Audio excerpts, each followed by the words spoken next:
10 or 12 years ago, I was invited to play in Norway at a festival in an area called Telemark, which is the centre of Norwegian traditional hardanga fiddle playing, and a very kind of the valleys there resound with old fiddle players, and you wouldn't want to put a foot wrong in Norwegian music there, or you'd be seen off the property. But I was to play with an old friend of mine called Lillebjørn Nielsen, who is a very famous singer-songwriter in Norway.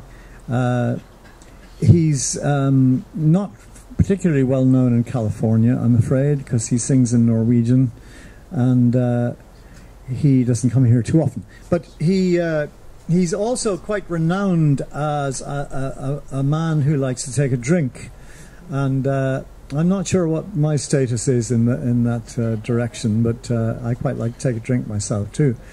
So Lillebjørn and me met, and we started rehearsing, and we'd rehearsed for an hour when Lillebjørn said, Andy, would you like to have something to drink? And it was about 11 o'clock in the morning. I said, well, a cup of tea now, as you ask, you know. And he said, no. He says, I was thinking of something a little bit more alcoholic. So he produced this bottle of Larsen brandy, and I thought, well, I'll have a taste of that. And it was delicious. So we drank the whole bottle, and rehearsal went from it had its peak. After the first glass, it was absolutely brilliant. And then it fell rapidly into the maelstrom of ridiculousness. And the trouble was that on all 3 days we'd set out for rehearsal at 11 o'clock. Andy, would you like to have something to drink? And Andy always said yes. So when we got to Telemark, we had 3 hangovers and 3 hours rehearsal, and I think we got away with the gig. I can't quite recall it now, but when I got home, I thought, well, I'll write a song about my happenings in Norway with Lillebjørn Nielsen, and I sat down to write it. I couldn't remember one thing that happened. It was the lost weekend, and so I'd already written Oslo on the top of the page. I thought, well, I've got to write this now, and so I put this one together, and nobody will ever know what's true and what isn't true. So.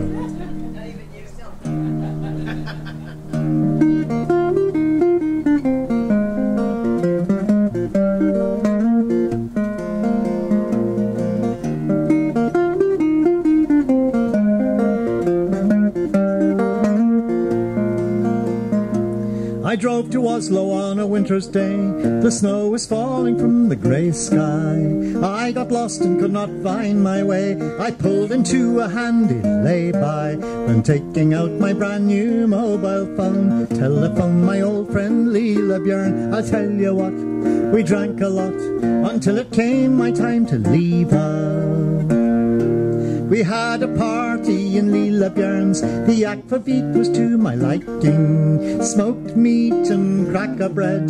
They said it came down from the Vikings. Steiner played hardanga fiddle tunes, and Oystein played and sang, and very soon I was in good cheer, and I greatly fear when my turn came I was not able. When I awoke next afternoon, my head was pounding, senses reeling. I got up and staggered round the room. What were those creatures on the ceiling? And when I had my trousers halfway on, a dreadful thought came in my head. Oh, hang on a jiff, I can't remember if I'm getting up or going to bed.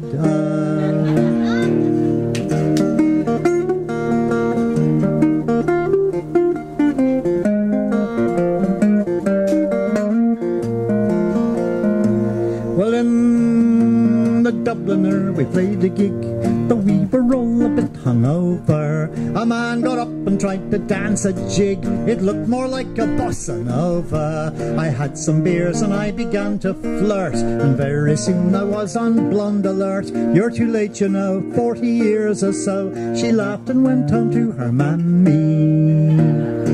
Down in the kitchen we were feeling fine, spirits high and oh so cheery. The entertainment was provided by Leela Björn's young daughter, Siri. At drawing pictures she is very smart. She drew some clouds and said they're angel farts. We were impressed by her inventiveness. It was a masterpiece quite clearly. I drove through Sweden in a snowstorm. What were those angels getting up to? From Gothenburg to Frederikshavn I stood on deck and had a nice view. I drove through Denmark into Germany and went to see my old friend Gabi. Then the long road, oh heavy load, until I came to Dublin city. So Leela Björn, we'll meet again. We'll have some beers and then some more. Oh, we'll play Vinterbro, we'll play The Dream, and we'll play Yenta from Chicago. And if I go there on a winter trip, I'll make quite sure I get my heater fixed. I'll bring winter tires and a snow plough and double glazing from my window.